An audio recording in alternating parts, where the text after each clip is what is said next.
cara pendugaan evapotranspirasi ini sangat penting sekali ya, karena ini terus akan berlanjut ya untuk digunakan dalam perhitungan analisis neraca air.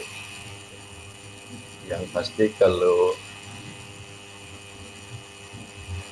kalian tidak bisa menduga ETP, ya dampak berikutnya ya tidak akan bisa menghitung analisis neraca air ya, baik itu neraca air lahan ya, neraca air umum maupun neraca air tanaman. Dan perhitungan neraca air ini menjadi hal yang sangat penting ya, di dalam mata kuliah agroklimat, karena itu nanti aplikasinya, pemanfaatannya akan berguna di berbagai bidang kajian maupun penelitian. Ya, nah untuk itu nanti tolong ya dari mulai pemahamannya, lalu cara pendugaannya, ya, dan perhitungannya pun kalian harus benar-benar mampu gitu ya, bisa. Oke, ya baik. Ini nanti sambil berjalan ya, yang lain masih kita tunggu, karena nanti menyangkut dengan presensi di SIMAS. Mungkin karena tadi URL-nya ya berubah, masih agak sulit mungkin, tapi ini udah bertambah ya. Oke,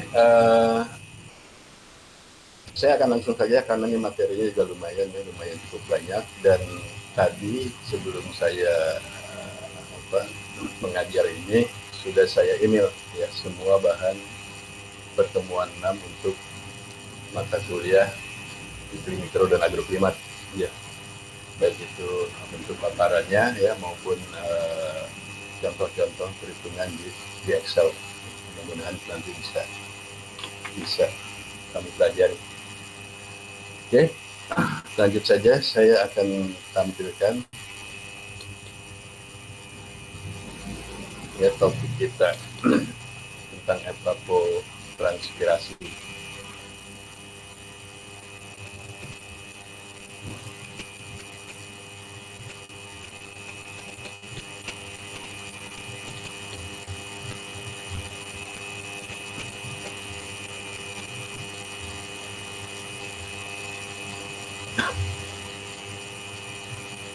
Oke, baik ya, sudah muncul ya, sudah terlihat.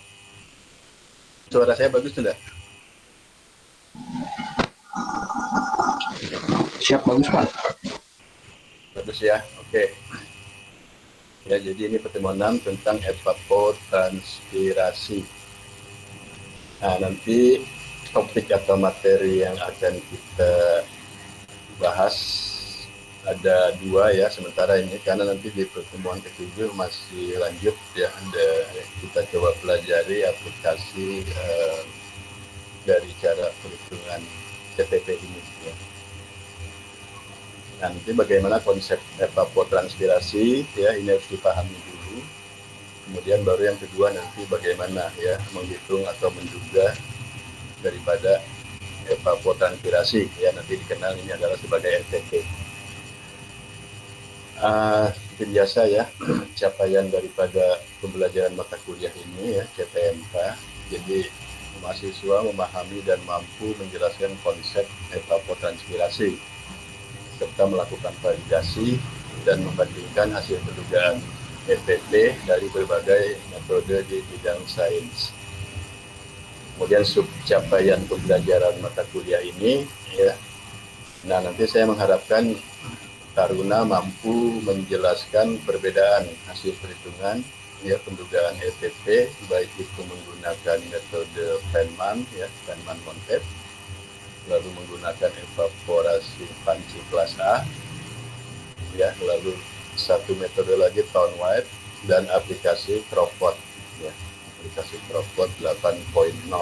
Jadi ini penting sekali ya, jadi metode-metode inilah yang digunakan untuk menduga ETP, ya, menduga ETP.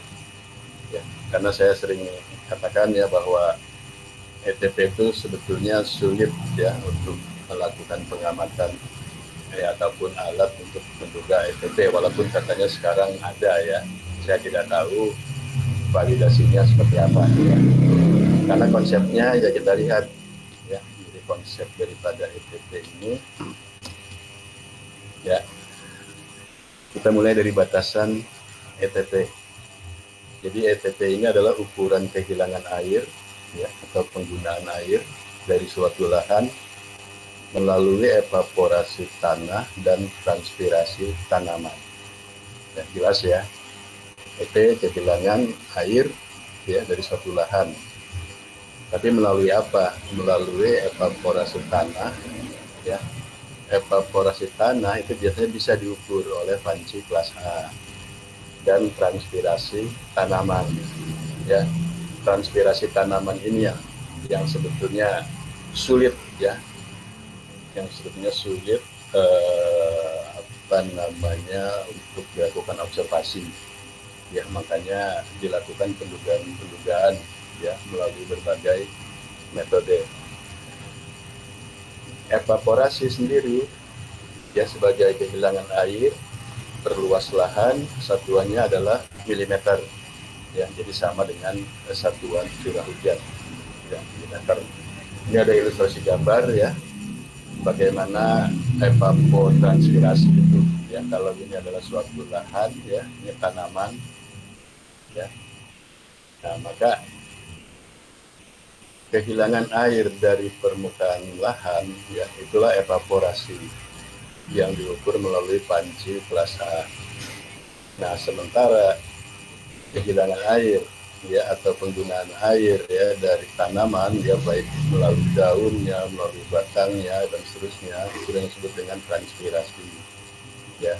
Maka evapotranspirasi tadi ya, suatu kehilangan air melalui evaporasi tanah dan evaporasi dan transpirasi tanaman. Ya, jelas ya. Oke, ini sebetulnya ada namanya lisimeter ya. Jadi pengamatan lisimeter pun masih sulit dilakukan ya. Mungkin juga kalau di stasiun di Tangsel kemarin kamu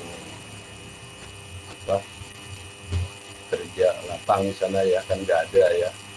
Kalau di Bogor itu ada, tapi masih sulit ya. Data yang dihasilkan sepertinya tidak valid ya, tidak valid. Oke ya, ini ya kira-kira ilustrasinya seperti inilah ya. Makanya saya katakan agak sulit ya, walaupun di prodi instrumentasi katanya sudah ada ya satu alat untuk mengukur evapotranspirasi. Tapi kalau kita lihat dari konsepnya seperti ini ya, kembali lagi seandainya itu ada ya, bahkan sudah digital ya, bagaimana validasinya ya, akurat enggak ya, seperti itu. Baik, berikutnya ada beberapa istilah nanti ya dalam evapotranspirasi. Nanti ya, kamu akan mengenal namanya evapotranspirasi parsial ya. Jadi ini ETP ya. Ini maksud adalah evapotranspirasi maksimum yang mungkin terjadi dari suatu permukaan lahan yang hanya ditentukan oleh unsur cuaca ya. Jadi benar-benar nanti kehilangan air itu ya dari permukaan lahan itu benar-benar ditentukan oleh unsur cuaca. Itulah ETP. Berikutnya adalah evapotranspirasi aktual, sering disingkat dengan ETA ya, ETA, transpirasi yang sebenarnya terjadi ya. Jadi inilah yang dipengaruhi oleh unsur cuaca, tanah dan kondisi tanaman ya, makanya disebut aktual. Kemudian nanti ada evapotranspirasi standar ya. Nah, disingkat dengan ET0 biasanya ya. Nah, ET0 ini jadi adalah evapotranspirasi aktual dari hasil pengukuran. Ya, misalnya tadi salah satu alat adalah lisimeter. Ya, karena lisimeter kita bisa melihat ya, jadi apa logikanya tuh ya seperti itu ya, walaupun tadi saya katakan datanya masih sulit ya, sulit sekali itu pengukuran lisimeter ya. Nah, ini dijadikan sebagai acuan ya. Apa sih syaratnya gitu ya meletakkan lisimeter itu ya, itu harus di lahan yang memiliki rumput yang pendek ya, jadi ada tanaman rumputnya, kemudian ada air tanahnya ya, makanya kan demikian kompleksnya ya pengukuran lisimeter ya, kita harus buang air, lalu kita harus buang dan seterusnya dalam kondisi cukup dan tidak merupakan faktor pembatas. Jadi syaratnya itu ya, lisimeter juga nggak sembarangan kita cari tempatnya ya, harus lahannya berbentuk pendek, kemudian ketersediaan airnya, air tanahnya itu harus cukup ya, tidak boleh merupakan faktor pembatas. Itu mungkin yang salah satu penyebabnya juga sulit ya, validasi daripada data yang dihasilkan dari pengukuran lisimeter. Kemudian ada evaporasi panci ya. Nah, inilah E0 ya. Kalau ini bisa diukur ya. Jadi evaporasi dari permukaan air pada panci kelas A. Ya. Ini kalian sudah tahu ya, dan cara pengukurannya juga itu ada ya, ada tata caranya.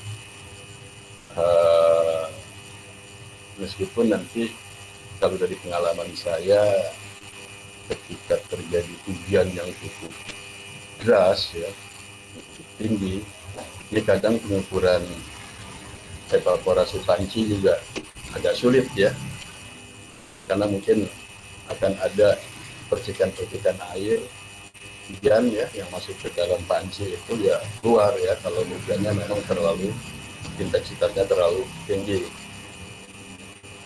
Kemudian terakhir adalah evapotranspirasi tanaman ya, nanti disingkat dengan ETC. Nah, ini adalah evapotranspirasi tanaman yang ideal ya, yang dijadikan dasar untuk pemberian air irigasi ya. Nah, makanya nanti kalau aplikasinya ke pemberian air ya, pastikan pemberian air itu untuk digunakan sebagai kebutuhan pengairan tanaman ya. Tanaman terserah nanti tanamannya mau jagung, mau padi ya, mau kedelai, mau hortikultur ya, itu akan memiliki nilai ETC masing-masing ya. Jadi nilainya nanti ini ETC ini sangat tergantung dari fase pertumbuhan dan umur tanaman ya. Ini yang paling penting ya. Ini pemahaman ya, konsep ini harus dipahami ya, bahwa ETC itu tergantung dari fase pertumbuhan dan umur tanaman. Walaupun nanti nilai ETC kan satu ya, misalnya jagung itu 0,7 kalau nggak salah ya, kemudian padi 1,13. Nah, itu dari mana? Sebetulnya itu dihitung ya selama fase pertumbuhan tanaman ya, yang didasarkan kepada umur tanamannya ya. Intinya sebetulnya tidak satu nilai ya, tentu pada saat fase ya itu akan lebih kecil ya, terus nanti ETC akan meningkat pada waktu tanaman itu sedang pertumbuhan ya, lalu nanti menuju ke panen dia berkurang lagi. Nah, itu kan memang sulit ya, jadi dari beberapa fase tumbuhan itu kan banyak ya, dari mulai tanam sampai ke panen ya, dari umur tanamannya pun berbeda-beda. Nah, maka untuk memudahkan dari nilai beberapa fase itu ya, nilai ETC itu dirata-ratakan, maka ditemukanlah seperti padi misalnya 1,13, jagung 0,7 ya. Kemudian yang lain-lainnya nanti ada itu ya, daftarnya. Nah, terkait dengan ETC ini wajib kamu membaca ya, punya buku yang diterbitkan oleh FAO ya, tentang bagaimana menduga evapotranspirasi Ya, tentu di dalam bukunya itu ada daftar ETC dari semua jenis tanaman. Ya, jadi tolong ya, ini sebetulnya jarang yang yang yang paham ya istilah-istilah evapotranspirasi ini. Ya, kalau memang apa uh, kita ingin bisa menghitung dengan baik dan memahaminya, tentu ya harus mengenal ya istilah-istilah ini. Apa sih yang dimaksud itu ya? Ketika kita memperoleh ETC, ini buat apa gitu kan? ET0 buat apa? Aktual untuk apa? Ya potensial untuk apa seperti itu. Oke, ya ini beberapa istilah daripada ETP. Lalu konsep daripada evapotranspirasi potensial, biasanya pada kondisi cuaca tertentu, ya, evapotranspirasi potensial, ya, tadi dikatakan sebagai evaporasi maksimum, ini akan terjadi pada suatu permukaan lahan jika memenuhi 3 syarat. Ya. Pertama tadi kan kadar air tanah dia harus optimum, harus cukup, ya dalam keadaan cukup. Artinya apa? Artinya nanti kadar air tanah itu akan lebih besar atau minimal sama dengan kapasitas lapang. Ya. Jadi catnya akan minimal sama dengan kapasitas lapang. Ya. Apa sih kapasitas lapang dan seterusnya yang nanti juga harus dipahami. Ya. Karena begini ya, ini tidak sedikit di dalam sidang-sidang penelitian, ya, yang kebanyakan juga kan mengangkat tema tentang ETP, ya, karena akan diaplikasikan di berbagai jenis penelitian. Ini sering ditanya, ya, sering ditanya. Nah, yang parahnya kalau yang ditanya itu kan ya mahasiswanya, tarunanya, ya, itu juga kurang memahami. Kemudian yang menanya juga dosennya juga tidak memahami, kan repot, ya, karena tidak semua dosen juga ya paham gitu mengenai evapotranspirasi ini, ya.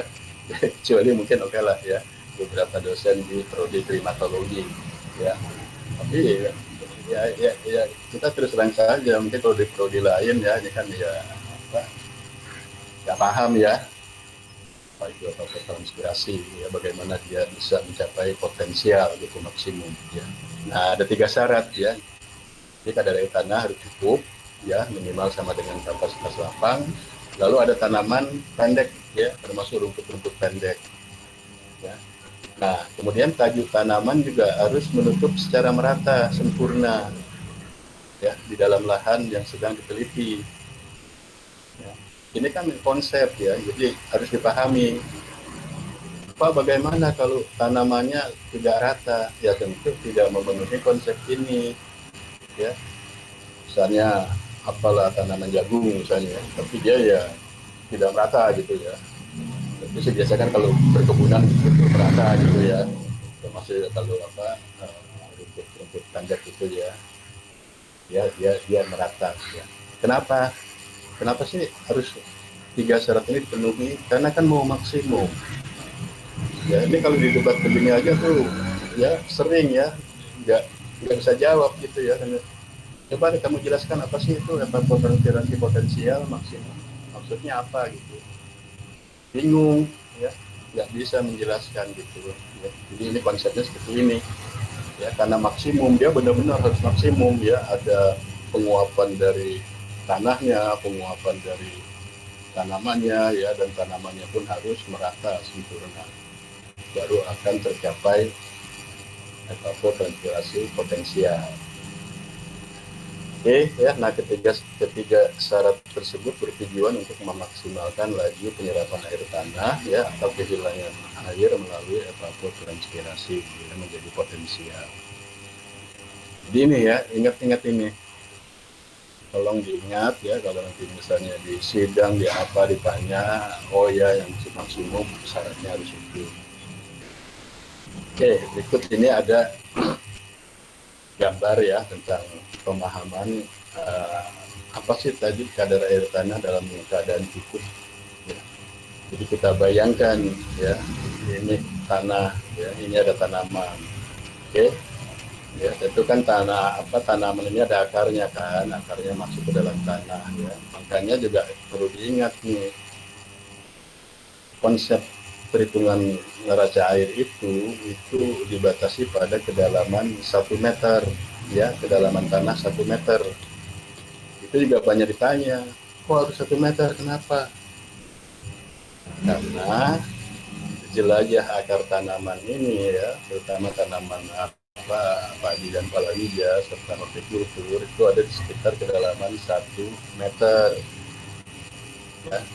Nah, makanya di sini kalian harus kritis. Kalau kedalaman 1 meter, gimana Pak kalau tanaman-tanaman yang punya akar pinggang, ya, yang akarnya dalam kan, pinggang itu satu gitu ya, tapi dalam gitu, mungkin melebihi 1 meter. Nah, tentunya untuk tanaman seperti itu, ya itu nggak pas juga kalau dihitung neraca airnya. Karena kita neraca air itu digunakan untuk kedalaman tanah yang 1 meter. Tapi memang sih umumnya jurnal penelitian yang menggunakan neraca air lahan ya untuk terbalance itu pasti komoditas tanamannya juga yang memang akarnya itu hanya jelajahnya sampai dengan 1 meter kedalaman tanah. Jadi posisi dikatakan cukup ya seperti ini ya. Jadi nanti nilai Q-nya ini ya YS ya dikurangi dengan YATN-nya ya, kemudian dibagi dengan R1 dan R2. Ini kan sebetulnya juga seperti apa ya tegangan itu ya, tegangan listrik itu. Jadi nanti ada tahanan 1, tahanan 2, tahanan 1 itu tadi yang dalam permukaan dalam tanah itu. Ya. Maka ini akan ketemu kan daripada yang akan dihitung ini nanti ya, yang potensial itu yang Q ini ya. Jadi baik yang dikuatkan ya atau yang digunakan dari tanah dan juga dari tanamannya ya, melalui daun bahkan dan seterusnya. Ya. Nah, dari persamaan ini apabila kadar air tanah meningkat, maka potensial air tanah ya ini ya potensial air tanah ini juga akan meningkat ya dan akan lebih tinggi sehingga nilai Q-nya nanti tentu akan meningkat ya. Jadi semakin banyak kadar air tanah, makanya kan tadi harus minimal sama dengan kapasitas lapang. Nah ini tadi ya, apa sih Pak Nur kapasitas lapang? Nah nanti di dalam kedalaman tanah 1 meter ini ya, nanti di batas atasnya ini ada nilai KL kapasitas lapang dan di bawahnya ini ada nilai titik layu permanen TLP ya. Nah itulah yang dimaksud dengan kadar air tanah sendiri adalah yang berada di antara nilai TLP dengan kapasitas lapang ya. Sehingga kalau mau apa tadi ya kembali ke ETP yang maksimum ini kan harus penuh gitu ya. Jadi kadar kandungan air tanahnya itu harus minimal sama dengan nilai kapasitas lapangnya. Ya, baru nanti potensi dari penguapannya ya atau transpirasi potensialnya itu akan mencapai maksimum. Ya. Nah, saya selalu mengharapkan ya ketika di sidang-sidang baik itu proposal maupun hasil ya saya selalu mengharapkan ya ketika ada dosen penguji yang menanya gitu kan tentang konsep daripada kepakotan inspirasi ya dikaitkan dengan kadar tanah bisa menampilkan secara ini, tapi ya nggak tahu lah ya mungkin lupa atau memang nggak pernah dibaca, nggak pernah ada yang menyampaikan ya sehingga tadi saya katakan jadi apa ya istilahnya, jadi kayaknya kita ini sidang tidak apa ya tidak saintis gitu ya seperti yang lain gitu ya, karena ya bingung, yang nanya bingung, yang ditanya bingung gitu ya. Padahal kalau dijelaskan seperti ini saja ya pasti dosen penguji pun akan jelas ya dan itu akan dinilai bahwa kamu memang mampu memahami ya tentang dalam keadaan cukup ini. Oke. apa sih tajuk tanaman itu menutup tanah secara sempurna? Tadi kan dikatakan kan ya, kalau nggak sempurna nggak akan capai ya ATP maksimum itu. Nah ini saya ilustrasikan yang namanya tajuk tanaman itu menutup secara sempurna. Ini kan ada dua gambar nih ya. Ini ada tanaman ya yang sempurna ya tutup, dan ini ada yang agak jarang-jarang ya. Jadi yang sempurna itu adalah gambar yang seperti ini ya. Jadi tanah tertutup sempurna rapat oleh tajuk tanaman ya. Nah, lebih banyak bidang penguapan dari beberapa daun ya. Ini kan pasti penguapan dari ini lebih banyak ya. Coba deh kamu coba resapi ya, karena ini konsep ya, resapi gitu. Penguapan yang keluar di dalam kondisi seperti ini dengan ini tentu kan akan berbeda. Pasti ini akan lebih kecil ya, karena ini katakannya cuma dari 3 tanaman ya, sementara ini kan rapat ya dari banyak tanaman. Untuk penguapan dari daunnya akan lebih banyak di sini ya. Nah, lebih banyak energi radiasi surya yang diserap oleh tajuk ya untuk penguapan. Ini kan nanti sebagai panas laten ya, panas laten ya yang diproses melalui transpirasi ya. Kan banyak nanti kan ya, ada radiasi, banyak daun-daun ya menyerap radiasi ini dibandingkan dengan yang jarang. Nah, pada lahan yang tidak terlalu rapat ya di gambar ini ya, maka permukaan tanah menerima radiasi yang lebih banyak. Logis kan, jadi ini radiasi matahari dia akan mencapai ke permukaan tanah ya, karena kurang rapatnya tanaman, sehingga permukaan tanah akan cepat kering dan akan menghambat laju evaporasi tanah ya. Jadi coba dibayangkan ya, bagaimana suatu alat yang akan bisa mengukur, mengobservasi konsep ini. Sulit ya, sulit gitu. Jadi, ada apa kan alatnya, itu sensor ditanam nanti diukur gitu. Itu kan sebenarnya melalui persamaan-persamaan saja ya. Jadi bukan dari konsep yang sebenarnya ETP itu kayak apa. Oke, kalau sensornya kamu pasang di mana? Di tanah gundul, sudah jelas salah. Tidak merepresentasikan ETP. Apalagi lahan gundul kan tidak ada tanaman sekali, tidak ada rumput sama sekali ya. Maka si sensor itu juga penempatannya harus memenuhi syarat konsep ilmu. Itu yang jarang dipahami ya. Kayak kalau buat persamaan, buat alat gampang aja lah gitu ya, tapi menurut ya konsep persyaratannya itu sebetulnya ya. Oke ya. Nah yang berikutnya ini saya tambahkan lagi gambar ya, implikasi daripada konsep evapotranspirasi potensial atau maksimum ya. Ini kan kelihatan ya. Nah, kalau itu kan tadi kiri-kiri saja ya, gambar tadi sebelumnya pun teori ini ya. Ini kalau kamu jalan-jalan ya kemana saja pastilah ya akan menengok lahan-lahan ya yang jenis-jenisnya seperti ini ya. Nah, ETP hanya dibutuhkan unsur cuaca ya, dan tidak tergantung tanah maupun tanaman ya. Jadi benar-benar unsur cuaca. Kemudian ETP dapat digunakan untuk menghitung, menduga kebutuhan air tanaman dengan mudah ya. Makanya kamu harus bisa ya menghitung ETP ini ya melalui persamaan. Ada Feynman, ada Townley, ada Panci. Perencanaan irigasi ini akan menjadi berkembang. Kebutuhan air tanaman. Nah, kalau sudah kata-kata tanaman, di sini nanti akan mengandung ETC, ya. Maka ini akan didasarkan kepada ETP, ya, dan pemberian air irigasi yang menjelaskan pada ETC. Ya. Terserah nanti tanamannya apa. ETC sendiri nilainya adalah KC, ya, koefisien tanaman dikalikan dengan evapotranspirasi potensial. Ya.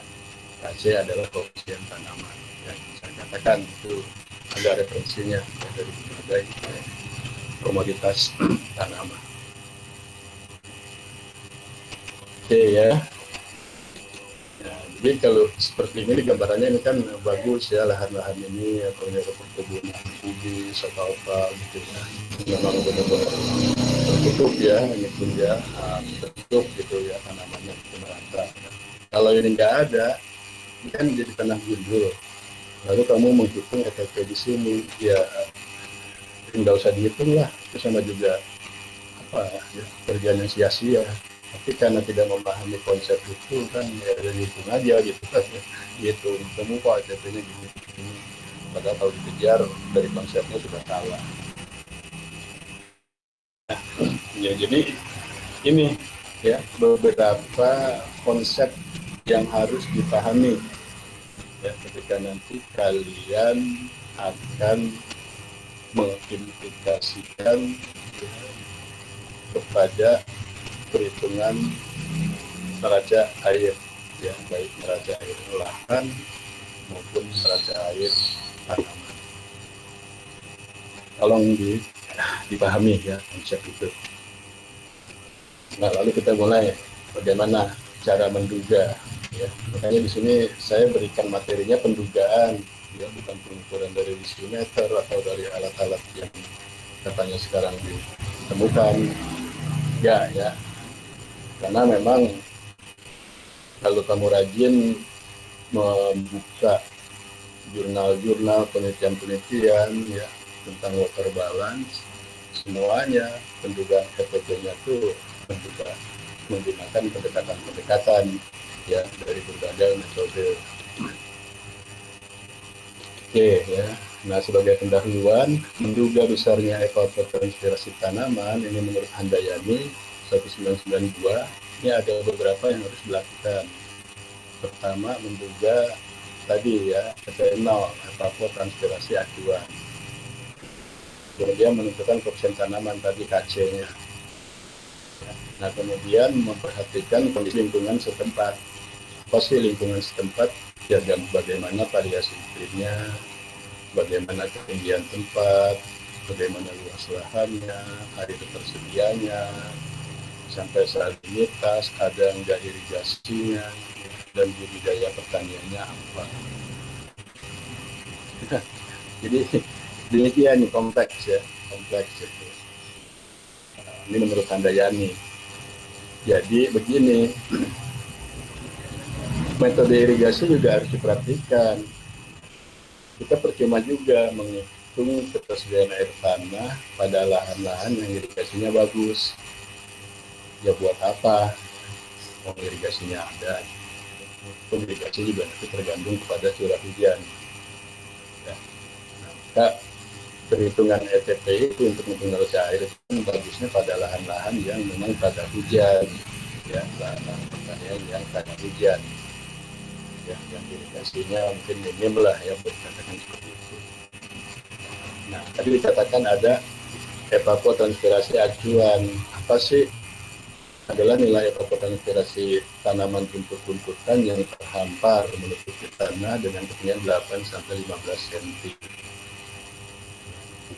Tumbuh secara aktif dengan cair ya, untuk menghitung ST0 ini nanti bisa digunakan data meteorologi ya, dari data suhu udara bisa kalau dari Tom White. Tapi kalau metode Feynman itu lebih banyak lagi apa unsur cuacanya ya, unsur meteorologinya ya, bukan hanya suhu udara ya, ada RH, ada RPM dan seterusnya. Nah, beberapa metode pendugaan evapotranspirasi, salah satunya adalah Feynman-Monteith. Ya, Feynman-Monteith. Nah, ini yang menjelaskan evapotranspirasi acuan secara teliti. Ya, pada tahun 1990 ya, oleh FAO ini, ya, Badan Dunia ya, Badan Dunia FAO dimodifikasi ya perhitungan Feynman ini dan dikembangkan menjadi rumus FAO Feynman-Monteith. Juga ini juga harus kamu paham ya. Jadi 1990 itu FAO memang sudah ada pendekatan ya pendugaan tentang evapotranspirasi acuan ya. Nah kemudian tadi kan karena konsepnya demikian kompleks, lalu dimodifikasi terus dan dikembangkan, ya sehingga pada tahun 1999 inilah yang akan digunakan seterusnya, ya yang dikenal dengan metode Feynman Content. Oke. Nah, itu juga FAO juga tidak ya, silahkan kamu baca FAO gitu ya, misalnya dia merekomendasikan ada alat penunjang ya, jadi dia memang apa uh, apa namanya menduga gitu kan dari berbagai kesamaan metode ya. Oke, bagaimana itu daripada Feynman Montet sendiri ya, ini ya rumusnya ya kompleks ya, kan kita mau menduga etanol lagi kan, etanol ya sama dengan 0,408 kali delta kali Rn kali G ya, tambah dan seterusnya ya, ada ES, ada EA ya, ada kecepatan angin ya. Nah di sini dijelaskan ya, nanti etanolnya ya, etanol itu ya komposisi acuan milimeter per hari ya, itu kan RN radiasi neto. Makanya sebelum masuk ke pertemuan ini, saya di pertemuan sebelumnya bagaimana kamu bisa menghitung radiasi neto, karena ini terkait ya, terkait. Jadi percuma saya berikan nanti metode-metode ini kalau kamu menghitung RN juga belum bisa, ya nggak akan ketemu juga ya gitu. Lalu kalau G ini adalah apa, kerapatan perubahan ya, ini sudah apa konstanta, nanti T-nya suhu udara pada ketinggian 2 meter, gamma juga konstanta psikometrik. Nah U2 kecepatan angin pada ketinggian 2 meter ya.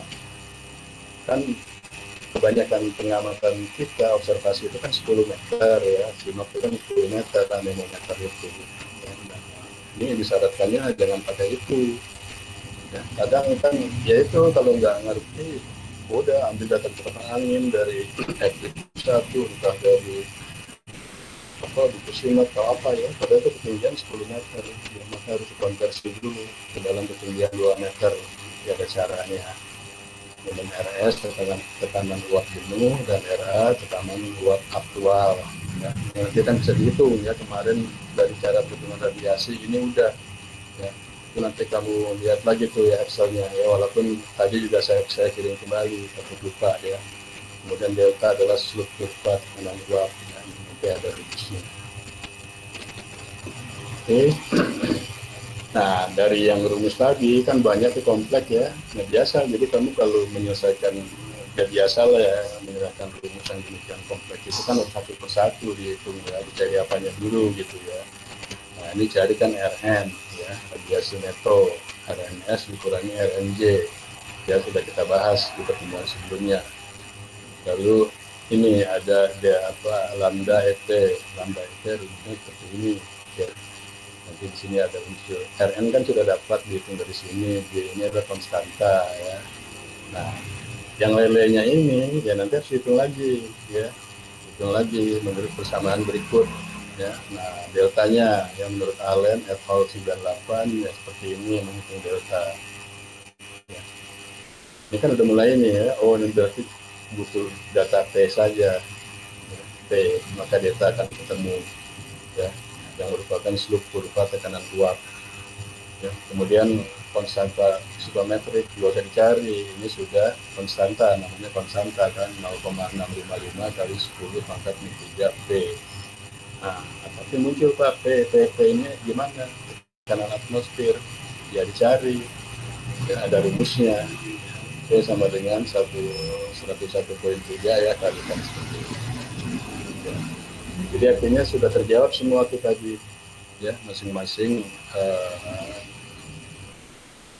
simbol-simbol dalam rumus yang tadi. Ya setelah P didapat, ya maka rumus yang keseluruhan tadi ini Fn0 sama dengan ini maka akan bisa dihitung ya. Nah, makanya saya tuh juga kalau ngajar nggak mau ya udah ini saya berikan teorinya kayak gini kamu hitung sendiri enggak ya, ya kamu buka itu contoh di Excel-nya, ya oh seperti itu menghitungnya. Karena kalau saya ngajar, saya kepengen kamu bisa. Ya, gitu. Oke ya. Nah lalu model yang kedua, metode aerodinamik gradient. Ini lebih kompleks lagi ya, ketika akan menghitung ETP menggunakan metode aerodinamik, maka kita harus punya data iklim mikro ya, yang observasi pada ketinggian 4 meter, 7 meter, dan 10 meter pada setiap jam pengamatan.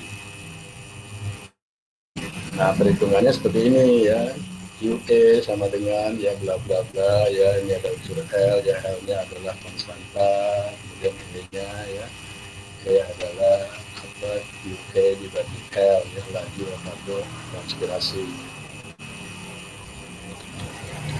Oke ya, ini yang metode aerodinamik ya, ini ada keterangannya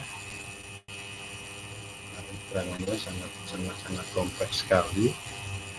Nah, itu ya, kalau misalnya kita ya atau kamu mendengar ada alat yang bisa mengukur ya, sekarang kan kita sudah paham nih ya dari rumus-rumus ini ya, apakah iya alat itu diciptakan ya sudah memenuhi persamaan-persamaan ini, kan harus jelas itu ya. Makanya kemarin juga ketika di sidang proposal, kebetulan saya juga sebagai penguji dua, ada ya taruna dari prodi instrumen ya mengatakan ini ya tentang alat pengukuran ETP. Saya hanya jelaskan ini saja ya, makanya ketika di spesifikasi alat itu ada ya namanya ini ya, maka dikejar oleh dosen lain ya, Pak Joko itu, apakah alat-alat itu sudah memenuhi rumus-rumus persamaan dari baik Feynman ya maupun secara aerodinamis itu kan juga nggak bisa dijawab ya. Ya kalau dijawab dengan iya Pak sudah ya itu kan apa ya, ya harusnya bisa dibuktikan dulu ya dengan hasil alat itu ya, nah, lalu dicari ya dengan secara apa persamaan ini sama enggak ya yang dikeluarkan oleh alat itu ya, alat pengukur itu dengan hasil perhitungan. Itu kan kalau nggak sama ya itu apa menyesatkan ya hasilnya. Oke ya, nah kemarin juga kan saya ajari bagaimana menghitung kondisi stabilitas atmosfer ya. Jadi ada kaitannya ya nilai RI-nya ini ya ketika akan menghitung apa metode aerodinamik ya. Ya kan namanya aerodinamik itu kan ya harus ada gradien ya.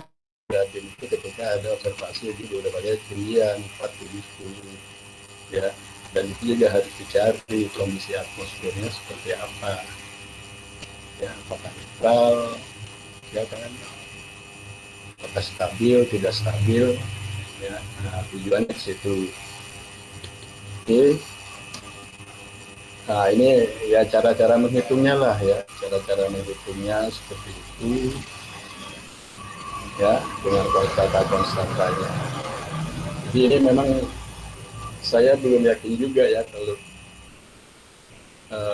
kalian bisa menghitung yang pakai apa metode gradien ini ya, karena tadi ya samping harus punya data ya, dan ini perhitungannya juga demikian ya, walaupun ini sudah banyak konstanta ya, tinggal yang penting data di 3 lapisan itu ada enggak seperti itu. Oke, kemudian yang berikutnya adalah panci kelas A. Kalau ini udah jelas alatnya ada Pak, ada ya panci kelas A. Nah, yang di sini jarang juga yang tahu ya bahwa panci itu punya namanya koefisien ya.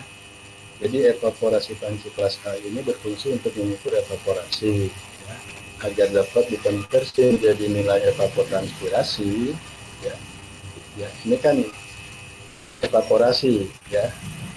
Supaya jadi evapotranspirasi, maka harus dikalikan dengan nilai koefisien Panchi. Apa nih koefisien Panchi? Ya, dulu juga mungkin waktu saya juga masih jadi mahasiswa kayak kalian, koefisien Panchi. Apakah waktu beli alat open pen itu sudah ada koefisiennya? Ya, untuk open pen ini berapa koefisiennya? Ya ternyata bukan itu. Ya, Oke ya, nilai koefisien Panchi ini dihitung berdasarkan nilai kelembaban udara dan kecepatan angin. Oh begitu. Jadi bukan dari pokoknya dikasih ini loh koefisiennya. Ya, jadi dihitung dari kelembaban udara dan kecepatan angin. Ya, nah ini nanti referensinya dari Allen et al. 1998. Ya, nanti lihat di tabelnya. Nah, nilai daripada koefisien Panchi ini, ya, ini selalu diambil nilai secara rata-rata, ya, nilai secara rata-rata dari uji coba, misalnya dari pengamatan setahun tadi kelembaban udara dan kecepatan angin lalu dirata-ratakan, ya, KP-nya itu berapa. Oh, ternyata umumnya sekitar 0,7, ya, KP itu 0,7, sehingga menduga evapotranspirasi acuan ETM0 ini KP dikalikan dengan data open pen-nya. Mudah kan, berarti 0,7 kali terserah penguapan berapa mili. Ya. Oke ya, sederhana sekali ya metode yang open pen ini ya, di kelas A. Makanya gimana Pak antara open pen, aerodinamik, penman mounted, nanti tambah lagi tone weight, mana nih? Karena pasti nggak akan sama, ya, masing-masing punya variabel tertentu, ya, walaupun semua berangkat dari tadi konsep, semuanya berangkat dari konsep itu, ya. Nah, tapi kan dicoba ya, open pen ya cukup nilai penguapan ditekan dengan koefisien Panchi, ya. Tadi aerodinamik ya dihitung dari berbagai lapisan, kemudian sebelumnya juga kan penman ya, untuk lebih kompleks lagi. Mana yang paling benar? Ya semuanya benar ya, walaupun angkanya pasti salah. Kenapa saya katakan semuanya benar? Karena semua juga berangkat daripada konsep dan juga berangkat daripada parameter-parameter yang coba didekati. Ya. Jadi jangan juga nanti ada satu taruna, oh enggak lah, saya pakai open pen ini, lebih mantap. Oh enggak, saya pakai penman. Saya enggak, saya pakai gradient, saya pakai convex. Nggak bisa begitu ya, jadi semua metode itu ya tentu berangkat daripada konsep ya, dan dicoba cari pendekatan-pendekatan.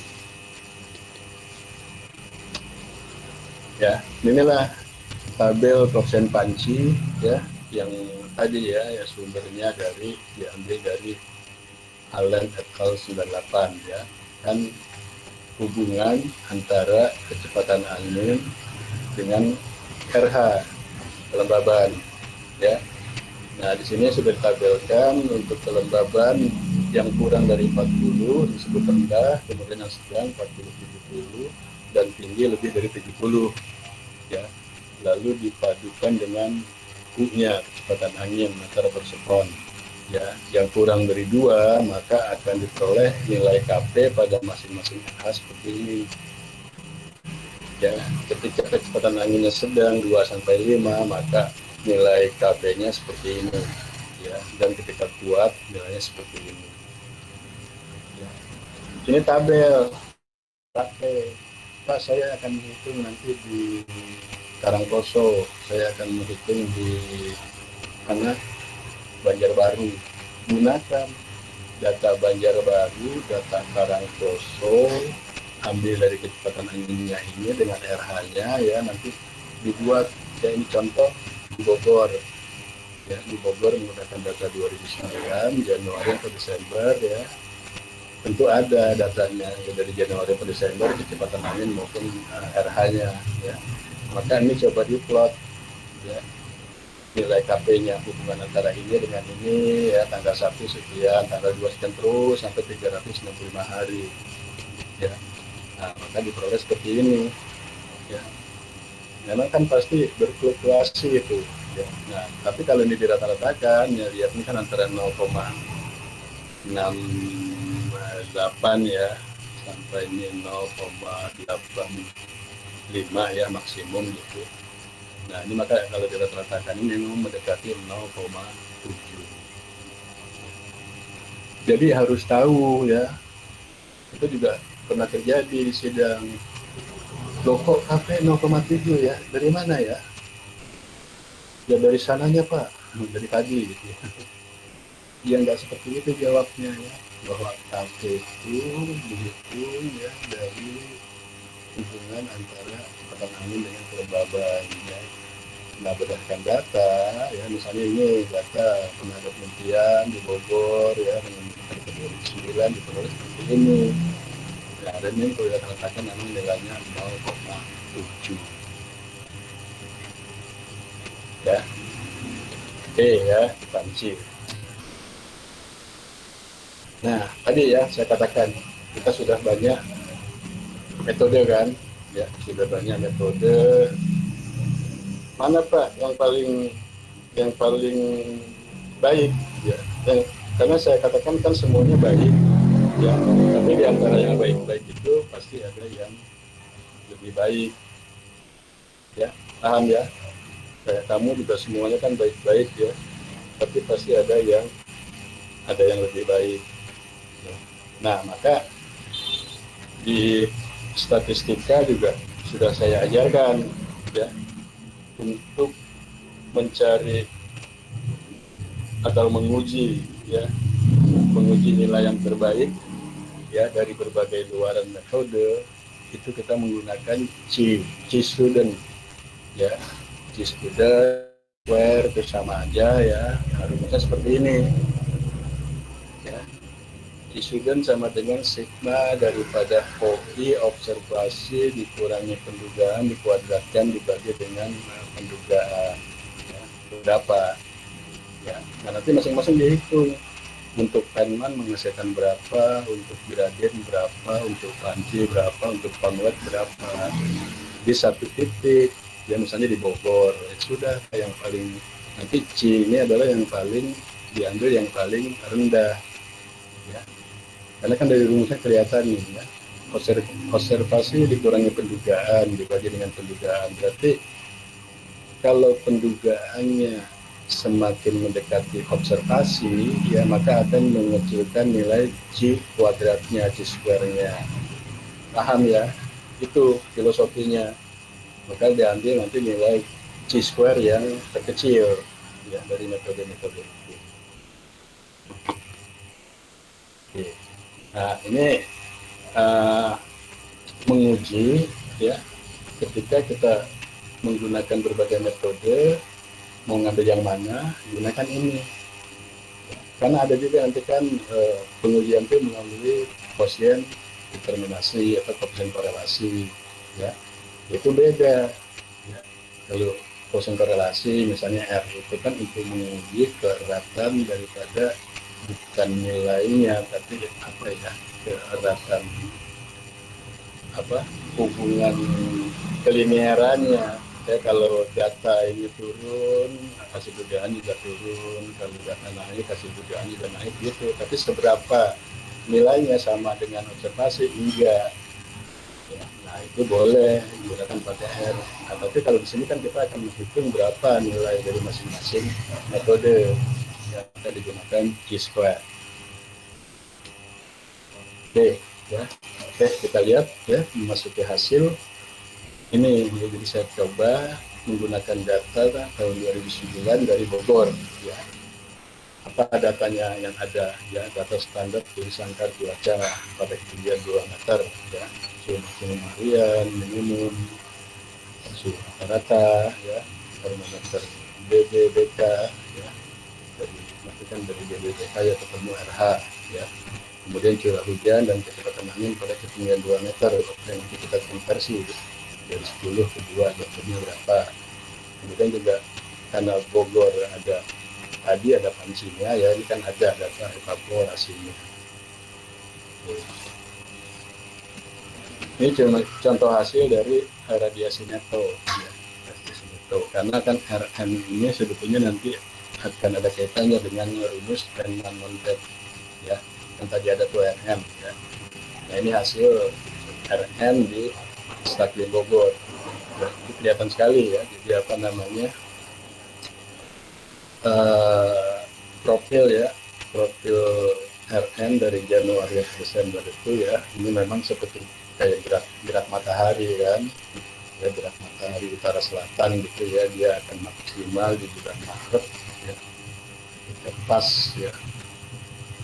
Jadi ingat ya, itu jatuh gerak matahari itu harus nempel ya, harus nempel di kepala kalian. Posisi Maret itu di mana si matahari ya, terus menuju ke Desember paling selatan, nanti menuju Juli Agustus paling utara, itu harus nempel ya. Karena di ujian juga, di ujian sidang itu coba gambarkan itu gerak daripada matahari, masa sih nggak bisa jawab orang klimatologis. Nah jadi nilai radiasi neto kayaknya polanya mau mengikuti gerak ya, gerak matahari ya. Jadi posisi tertinggi di Maret dan sekitar September Oktober ya. Memang ini matahari ketika akan menuju ekuator kan, dan Bogor kan ya, kita lah Indonesia kan memang di ekuator. Oke ya, jadi seperti ini. Jadi memang nanti RN ya tergantung kepada letak geografis, terutama apa namanya, lintang ya, latitude. Kemarin di perhitungan RN kan yang mempengaruhi lintang ya, kalau bujurnya ya. Nah ini ya, ini saya langsung aja hitung-hitungannya ya, nanti sebenarnya kalau harus bisa nyoba ini ya, sendiri. Nah ini adalah hasil perhitungan daripada panci ya, panci, aerodinamik, dan Riemann-Montet. Ya, di sini saya belum sampaikan yang ton weight and meter itu. Ya, jadi lihat ya kurvanya. Ya kalau kita mengacu kepada panci, ya karena panci ini kan pakai observasi, ya, observasi, evaporasi, memang dikalikan dengan koefisien ya, yang kurva warna biru. Ya. Kemudian yang merah ini adalah Riemann-Montet, dan yang hijau adalah aerodinamik. Ya, jadi kelihatan ya. Kalau dari pola ya memang hampir ya sama semua gitu ya. Ketika di pertengahan musim kemarau lah katakannya, itu kan semuanya meningkat ya.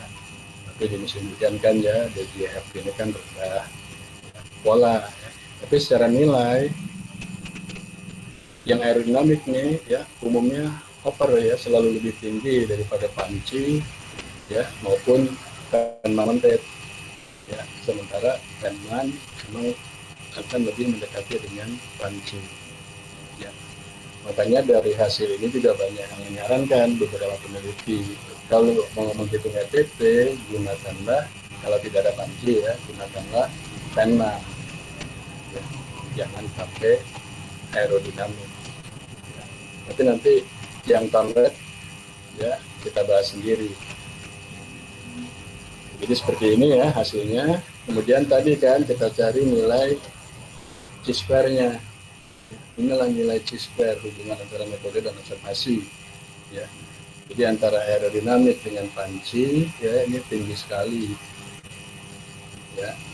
Kemudian Riemann dengan panci ya. Nah ini kan yang terendah. Ya. Kemudian coba kita buat ya antara Riemann dengan aerodinamik ya juga tinggi juga ya. Jadi memang yang baik itu adalah Riemann, baik dalam arti nilai C-square-nya lebih kecil ya dibanding dengan aerodinamik ya, seperti itu.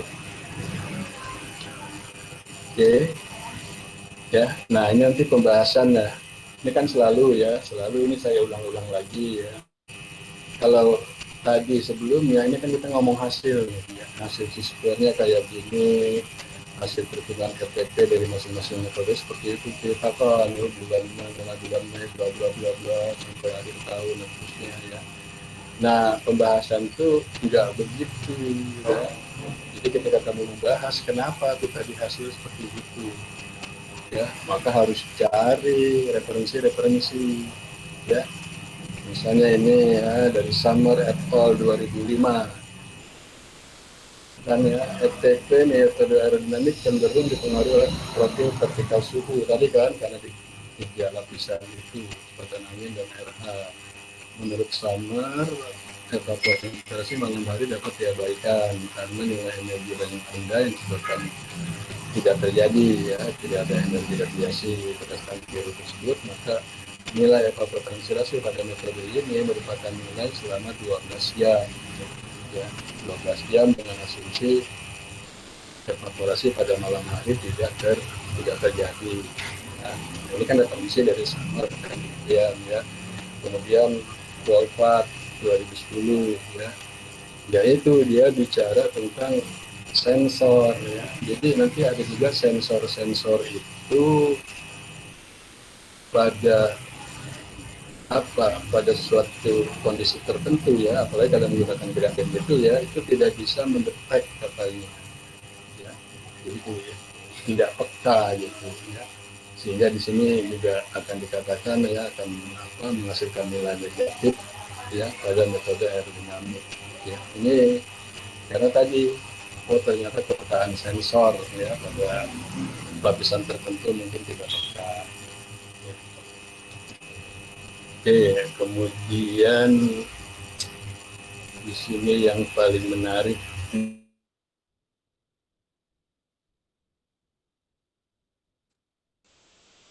menghasilkan nilai evapotranspirasi per dasarian 42,9 dan terkecil 19,1 ya. Ini menurut penelitian yang dilakukan oleh Rumbunu. Rumbunu ini orang dari Fumat et al 2008, tapi mereka mengatakan metode Feynman ini merupakan yang terbaik dibanding dengan anggapan Blane ya, aerodinamik ya, maupun Panci ya. Namun konsekuensinya adalah harus dilengkapi lebih banyak datanya maksudnya ya dibandingkan dengan metode lain. Kok kalian udah tahu Feynman yang paling bagus kok ngitungnya pakai Samuel? Silahkan coba mencari jawabannya. Itu pasti muncul di sidang-sidang proposal ya. Lalu Kumar 2011 menjelaskan ya, bahwa metode Feynman-Mottet yang dikembangkan oleh FAO ya, ini sangat direkomendasikan untuk menjaga EPT acuan ya, karena optimalisasi metode pada metode ini sama akuratnya dengan pengukuran radiasi langsung. Jadi Mr. Kumar ini juga sudah melakukan penelitian ya, dan tadi Feynman ada unsur Rn, lalu kebetulan Rn itu yang bagus juga dihasilkan dari Feynman. Jadi untuk menduga FDP-nya Kumar ini merekomendasikan gunakanlah Feynman ya. Oke ya, ini masih banyak lagi ya, masih banyak referensi ya. Referensi ini kan ya, ini ketika kenapa kalau Panci kelas A juga agak kurang akurat. Tadi kan saya katakan ketika ada curah hujan tinggi ya, ini kan akan ada percikan air yang keluar sehingga nanti selisih antara tinggi air di Panci dengan tinggi air sebelumnya kan intinya begitu kan, selisih tinggi itu ya pada hari ini ada yang keluar yang melalui percikan kan, itu tidak terhitung. Ini yang menyebabkan katanya sirkuit kurang akurat. Lalu Zhang et al 2007, kecepatan angin dari tinggi tekanan bawah air dapat mempengaruhi ETB pada Panci juga. Nah, dia juga melakukan penelitian seperti itu. Oke. Jadi di sini di pembahasan ini akan dikemukakan gitu bahwa yang paling baik ya, tadi kan sudah dihitung dari hasil kan yang paling baik Feynman ya, nilai suaranya paling kecil. Nah itu dibahas kenapa ya Feynman-nya nggak usah dibahas lah ya, dia sudah menunjukkan yang paling bagus, berarti kan yang tidak bagus yang dibahas. yang aerodinamik kenapa, yang fungsi kenapa. Ya, seperti ini bahasanya. Ya, paham ya? Nah, terus terang di dalam ini kan biasanya nanti ada di bab bab 4 ya, kalau kamu nanti melakukan skripsi itu ya, bab 4 hasil dan pembahasan, atau judulnya tetap hasil, tapi nanti ada di 41 hasil, 42 pembahasan ya.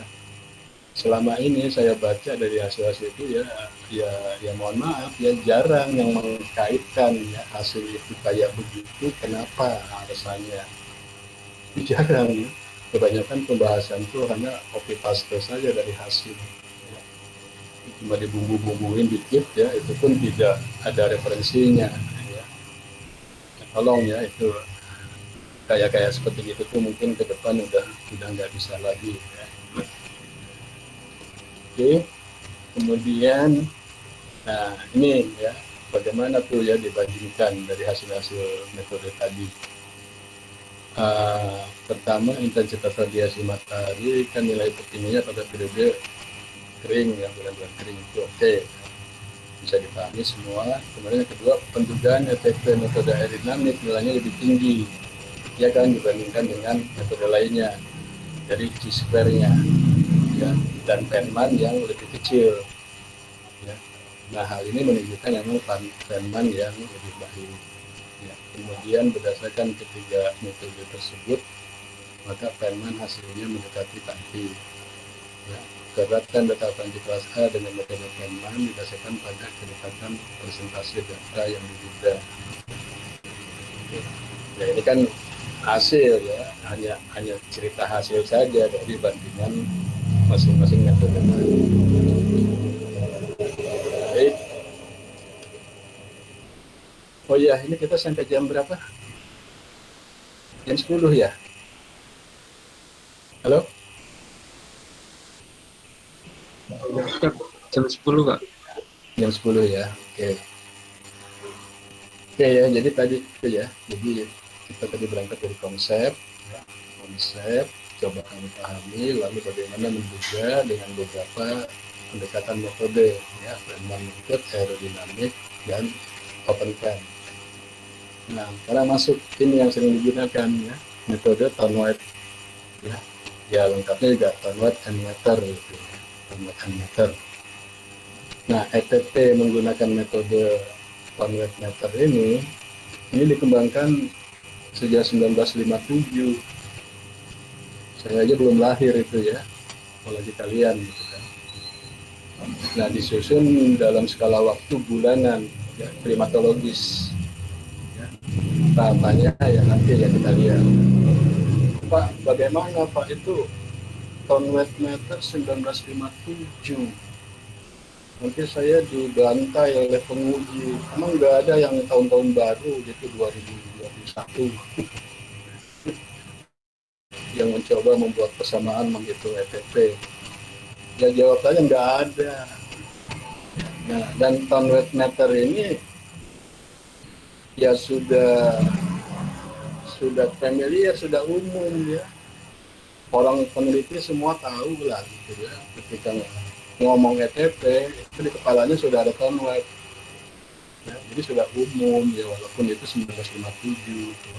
Tapi memang ya pendugaannya ya cukup masuk apa ya, cukup logis gitu ya.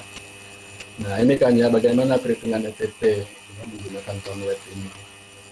Jika tidak ada data ETP, maka dapat dihitung menggunakan Thornwright meter ya. Artinya jika tidak ada ya, memang kebanyakan nggak ada lah data ETP ya. Di April juga nggak ada, di Sinop nggak ada, di AGM A, AGM B juga memang nggak ada. Adanya kan evaporasi. Yang pertama menghitung indeks panas bulanan. Ya, indeks panas bulanan I ya. Nah, berarti kita harus punya data suhu udara rata-rata bulanan. Kemudian menghitung jumlah indeks panas tahunan ya, jadi I besar. Jadi I besarnya ya sigma, ya, sigma daripada I kecil ya, dari Januari sampai Desember, maka diperoleh I besar. Nah, tadi menghitung I kecilnya P dibagi 5 pangkat 1,514. ya, sederhana ya. Yang penting intinya kita punya data suhu udara ya. Dibagi 5 dipangkatkan ini ketemu I kecil, lalu I besar sigma selama setahun. Berikutnya menghitung ETP baku ya, sudah ada ditentukan ETP 1,6 kali 10 P kecil dibagi I besar pangkat A. Apa ini? P kecil udah punya, I sudah dihitung, A apalagi? Nah, A adalah ini. A sama dengan 6,75 kali 10 pangkat min 9 kali I pangkat 3, ya I besar pangkat 3 dikurangi dan seterusnya. Nah, maka setelah A ketemu, maka kan akan ketemu ETP, ya, karena P diketahui, I diketahui. Nah, lalu dikoreksi lagi. Ya, ETP ini, ya, ETP baku ini dikoreksi dengan apa? Panjang hari. Nah, panjang hari ini kan berdasarkan lintang, ya, kemarin dibahas. Ya, di mana pada lintang 0 itu umumnya sekitar 12 jam ya. Ada juga yang menyebut 12,1. Kita lakukan rata-rata ya. Di samping nilai N ya, panjang hari pada masing-masing lintang, juga jumlah hari per bulan kan beda-beda. Ya, Januari 31, Februari ada 28, 29 ya, maksudnya seperti itu. Ya. Nah, maka dari ETP baku ini dikoreksi ya. ETP sama dengan X dibagi 30 karena standarnya sebulan 30 hari. Jadi X ini masing-masing banyak hari ini tiap bulan ya, kamu hitung bulan apa. Dikalikan dengan Y dibagi 12,1. Y ini panjang hari pada stasiun. Ya, stasiun yang kamu hitung ya itu berapa, ada tabelnya ya. Kemarin juga ada saya berikan itu ya, saya coba foto itu tabel panjang hari ya dari buku FAO ya. Silakan ya, kalau itu selang derajatnya kalau nggak salah 2 derajat lintang ya.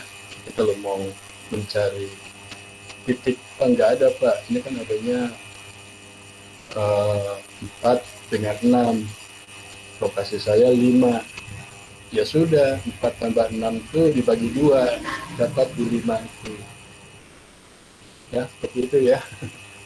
Jangan bingung-bingung, itu juga kalau yang jeli itu penguji dia tahu ya, tabel panjang hari di buku FAO dia tahu tuh selang derajatnya lintang itu 2 derajat ya, mulai dari 0, 2, 4, 6, 8 dan seterusnya. Lokasi kamu kan ada di 5 derajat lintang selatan. Itu dari mana kamu ngambil referensinya? Wah, biasanya kan bingung lagi kan. Taruna, nggak ada Pak. Bukan nggak ada, ya referensinya seperti itu. Ya, karena itu sudah digunakan yang dari FAO itu. Nah, ketika 5 nggak ada, kan ada 4 dengan 6. Ya, yang 4 dengan 6 itu ya dijumlahkan jadi posisi di 5 ya, sederhana aja menjawabnya ya, yang penting ya apa logis gitu ya, kuat. Nah, sehingga nanti ETP ya dikoreksi dengan jumlah hari tiap bulan, panjang hari di tempat yang sedang dihitung dikali dengan ETP baku yang sudah ketemu ya. Kita kan menghitung ini ketemu nih karena I besar sudah diperoleh ya. Nah, maka diperoleh lah ETP. Sederhana ya. Jadi panwet ini nggak perlu kecepatan angin di 2 meter ya, nggak perlu gradien dan segala macam. Nah, ini adalah contoh ya, contoh hitung ETP menggunakan panwet. Yang penting kita punya data ini ya. Ini apa Pak? Maksimum atau minimum rata-rata? Ya, jadi data suhu rata-rata bulanan Januari sampai Desember ya. Nanti periodenya terserah ya, terserah kelengkapan stasiun punya periode data berapa tahun ya, yang bagusnya memang lebih dari 10 tahun lah ya, data suhu. Kalau 30 tahun belum ada Eplin 71 itu kenapa disebut Eplin 71 karena baru dilakukan pada tahun 1971, itu pun baru di beberapa tempat ya. Sekarang sudah 2021, mungkin sudah ada ya titik yang datanya sudah 39 tahun ya, mungkin itu dapat 71 40 tahun ya. Tapi karena data suhu itu kan kamu tahu alatnya kan, harus sangkar standar ya, di dalamnya ada termometer bola basah bola kering ya. Nah, itu juga kan nggak setiap tahun bagus, kadang-kadang rusak ya, kadang-kadang nggak valid ya kan. Nah ya seperti itu ya. Memang jarang lah ya yang punya data bagus gitu ya. Nah setelah ini nanti terserah saja ya, terserah stasiun itu punya beberapa tahun dirata-ratakan, hitung I ya. I ini kan tadi ada rumusnya ya. Di bulan Januari ya, kalau tadi J apa, J dibagi 5 ya, dipangkatkan 1, sekian ketemu Januari sampai Desember. I kecil ketemu, I besar sigma daripada Januari sampai Desember ketemu ini. Hitung A ya kan, A kan sudah dirumuskan tadi kan dari faktor I besar ini ya, dengan koefisien yang sudah konstanta itu ketemu 3,766. I besar A besar A ketemu, hitung rumus ETT-nya ya.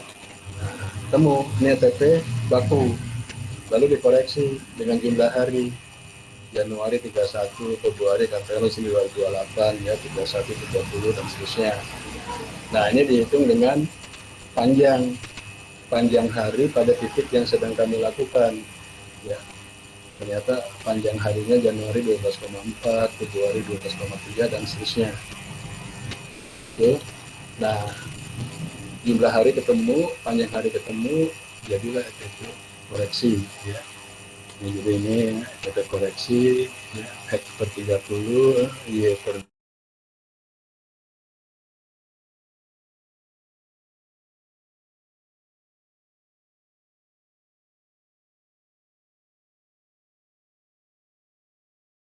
Januari 130,2 ya, dan seterusnya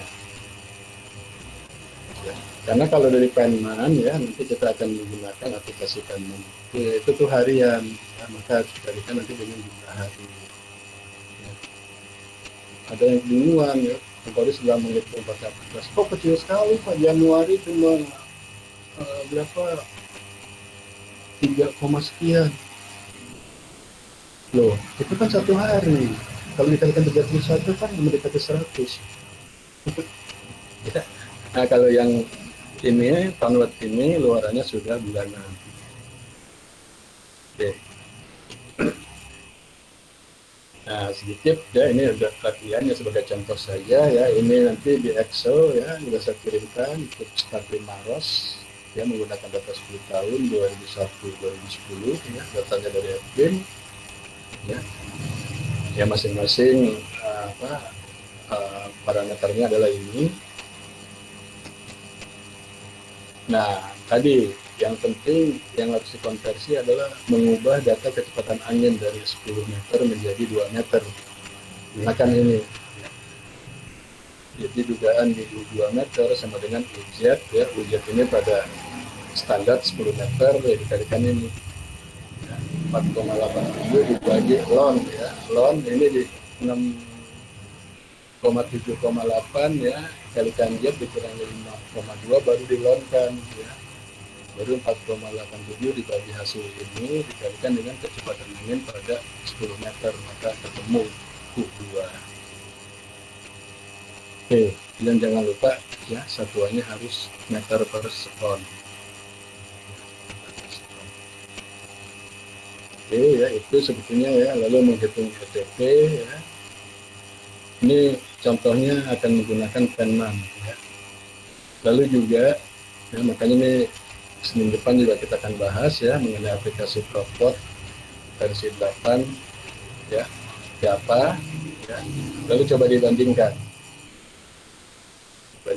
antara hasil ETP manual Penman ya, secara manual maksudnya ya, lalu dengan yang aplikasi Propot ya, juga nanti dengan panci kelas A, karena kan tadi ada pengamatannya ya, di Maros itu ada pengamatan panci terbuka ya, nanti coba kita hitung ya bagaimana korelasi dan root mean square error-nya.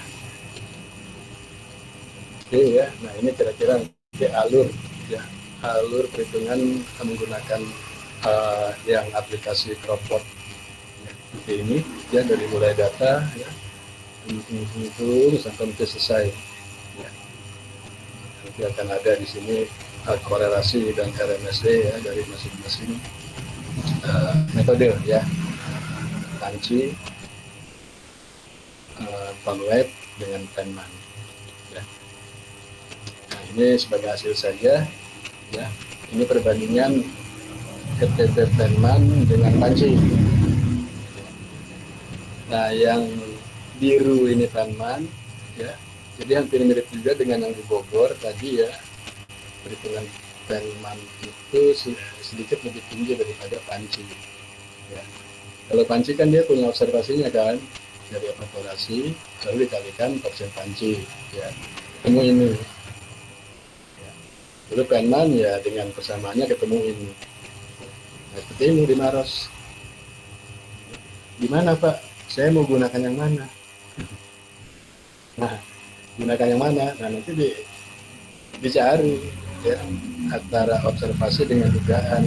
R-nya yang kecil itulah yang dipakai. Tapi jangan dikatakan yang ini salah, yang ini benar. Enggak, dua-duanya benar ya, karena dua-duanya pakai metode, dua-duanya pakai konsep.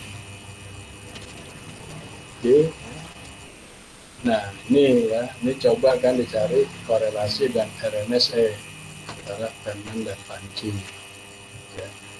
Jadi ini Penman ya, ini dari data observasi ya, Panci ketemu kan, memang Penman selalu over ya, lebih tinggi daripada Panci ya. Tapi kalau ini kita regresikan ya, keluar nilai R kecil itu 0,7 udah cukup bagus lah. Ingat ya, ini bukan hasil uji korelasi, ini bukan menunjukkan ketepatan ya. Dia hanya kelinierannya sama ya, ketika ini rendah ini akan naik ya, gitu kan ya, kelihatan kan ini naik lagi sedikit, ini akan naik ya, itu nah, maka dia bagus 0,7 ya. Tetapi yang dicari adalah ini ya, root mean square errornya, rata-rata errornya berapa. Nah, rata-rata errornya ya, tadi kan dimasukkan kan C kuadrat ya sama dengan bla bla bla ya, maka ketemu ini ya. Maka setelah dirata-ratakan, root mean square errornya adalah 27,88. Jadi si Penman ini kalau mau didekati dengan Panci, dia ada selisih 27,88 secara rata-rata. Ya, ini udah bisa lah kamu statistik itu. Oke ya, nah ini nanti beberapa pustaka. Ya, beberapa pustaka banyak ya, perhitungan EPP dari BSNP aja itu banyak ya, mengeluarkan tuh Badan Standar Nasional Indonesia ya, bagaimana tata cara perhitungan EPP potensial ya, tata cara perhitungan EPP acuan ya, menggunakan Penman. Nah, nanti ini tulisan saya ya, dengan mahasiswa yang saya bimbing, dengan pembimbing satu bukannya ya, di ini ya. Nah, ini skripsinya ini perbandingan pendugaan EPP menggunakan metode aerodinamik, Penman non-tip dan Panci kelas A studi kasus wilayah pertanian studi B Dermaga Bogor ya, di IPB Bogor.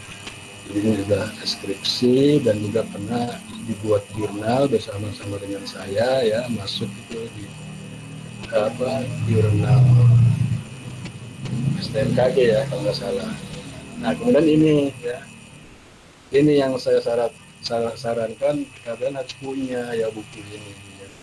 Food and Agriculture Organization FAO 98 ya, yang 91 ini ya, Irrigation and Drainage River 56 Crop FAO Transpiration Guideline for Completing Crop Water Requirement ya, ini sudah ada ISBN-nya nomor sekian Roma Italia.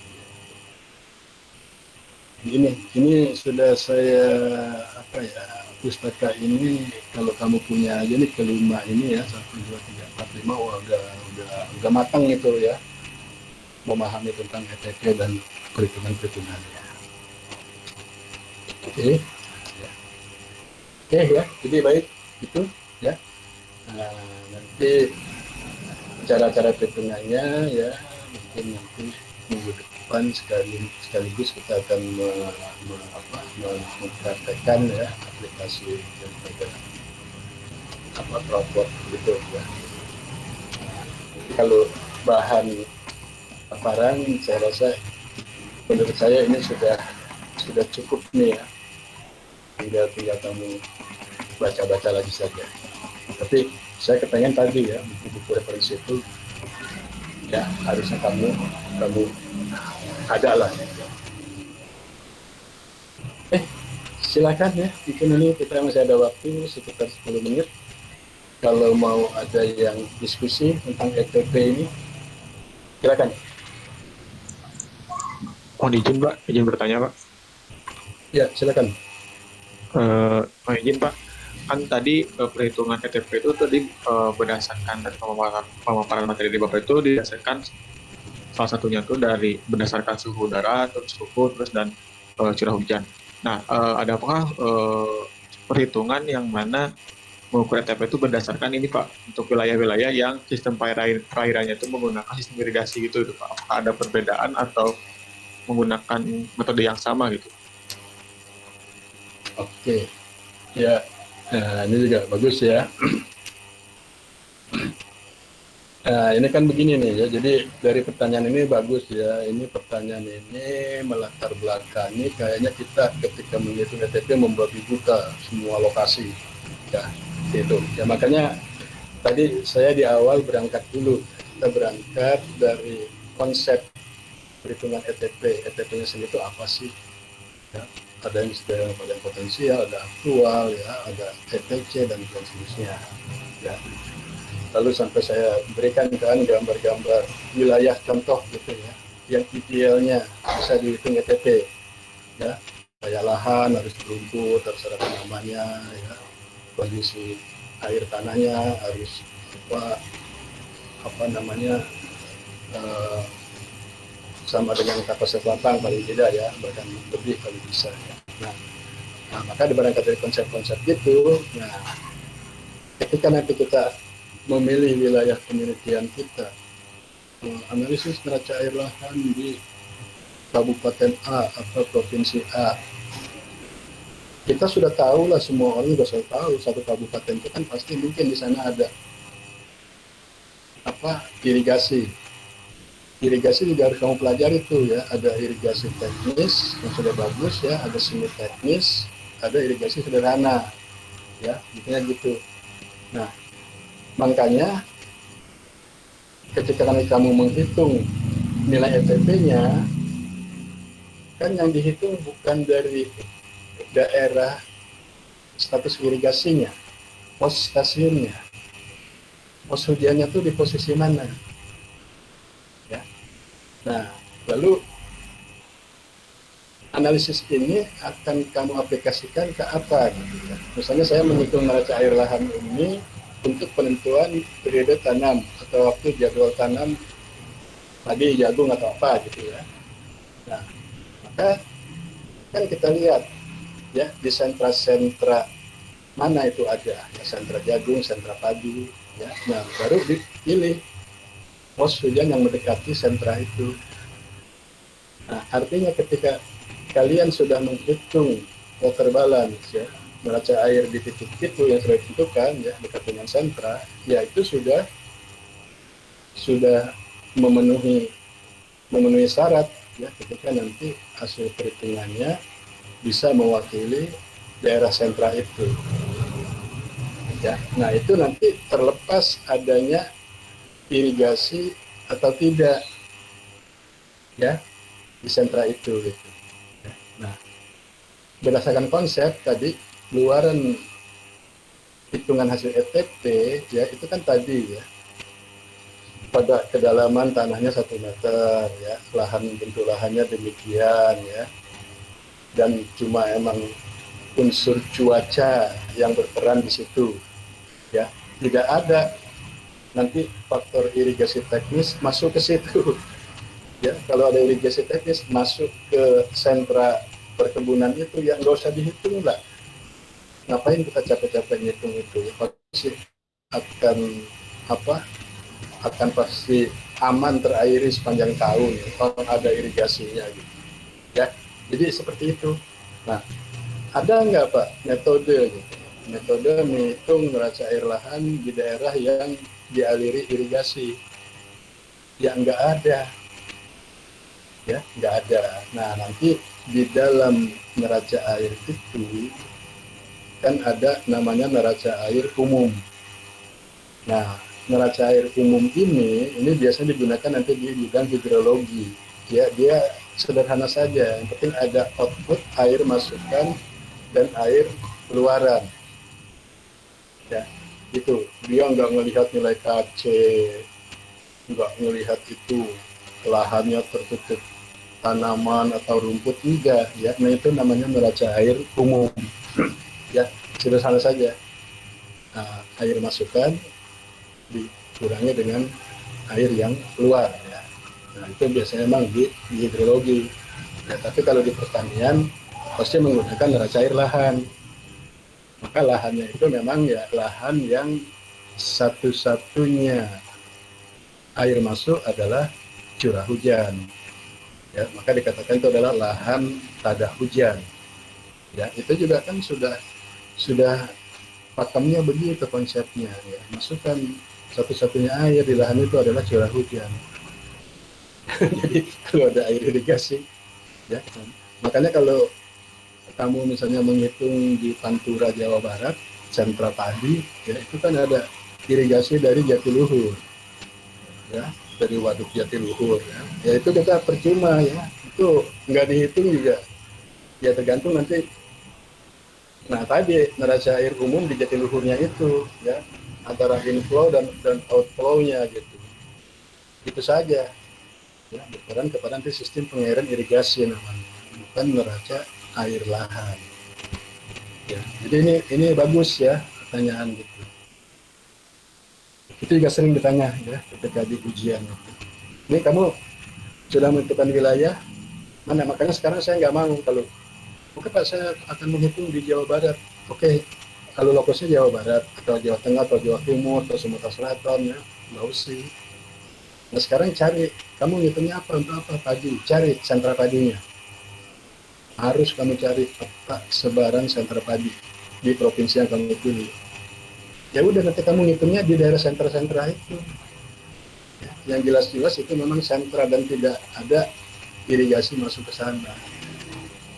Jadi benar kamu menghitung di situ, fungsinya benar menghitung neraca air di situ. Dulu ya kita belum sampai ke situ ya, kami Jawa Barat. Nah, kalau Jawa Barat tadi kan ya, ada Waduk Jatiluhur, ada Saguling, ada Cirata, ya. Belum lagi di Indramayu, di Cirebon tuh banyak bendungan itu. Ya. Nah, gitu. Jadi ya, memang harus di sentra-sentra pertanian. Kira-kira itu, ya. Mudah-mudahan bisa jadi masukan dan pemahaman. Ada lagi? Terima kasih Pak. Ya, silakan yang lainnya.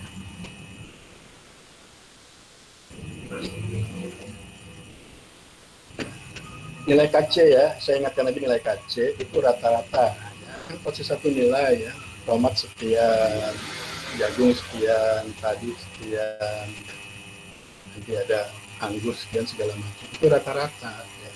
Rata-rata dari umur tanaman, dari periode pertumbuhannya. Di mana Pak? Ya itu makanya, ya itu ada di buku FAO. Ada itu, saya buka, ada daftar nilai KC, bahkan diberi gambar ya, contoh beberapa tanaman pada saat penyemaian itu cuma sekian ya.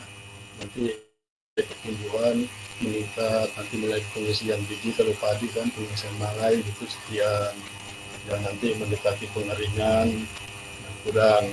Oh, rupanya itu dari nilai-nilai itu dijumlahkan dibagi dengan ya itu berapa nilai, ketemu padi 1,13. Harus paham. Karena kalau nanti dosennya juga ngerti tentang pertanian, padi padi kan beda, itu padi yang sudah tinggi, yang sudah mulai berisi malai, mengisi malai dengan yang baru kamu pindahkan, ya kan, dari tempat penyemaian ke sawah, apa sama itu KC-nya 1,13? Ketika kamu jawab iya sama, udah salah total itu. Pengemudi cuma tersenyum aja. Ini ngerti nggak? Ini beda.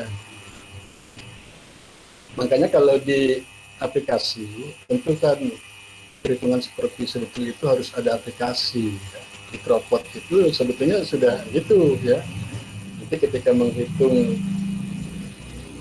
sistem pengairan untuk padi, untuk jagung, untuk apa ya, rupanya si Cropot itu sudah nilai kacinya itu sudah dihitung berdasarkan fase pertumbuhan. Tapi kan kalau secara manual kita kan nggak mungkin, gitu. Kita mana tahu ya. Karena kalau di aplikasi itu sudah dimasukkan ya, ketika padi umur sekian tuh kacanya sekian, mulai umur 2 sampai 3 bulan sekian, karena dia sedang membutuhkan air, lalu sedang pengisian malai gitu kan ya. Jadi sudah ada rupanya di aplikasi itu nilai-nilai pada setiap fase tanaman. Ya namanya aplikasi kan mudah saja ya, dia akan hitung sendiri. Oke, ada lagi?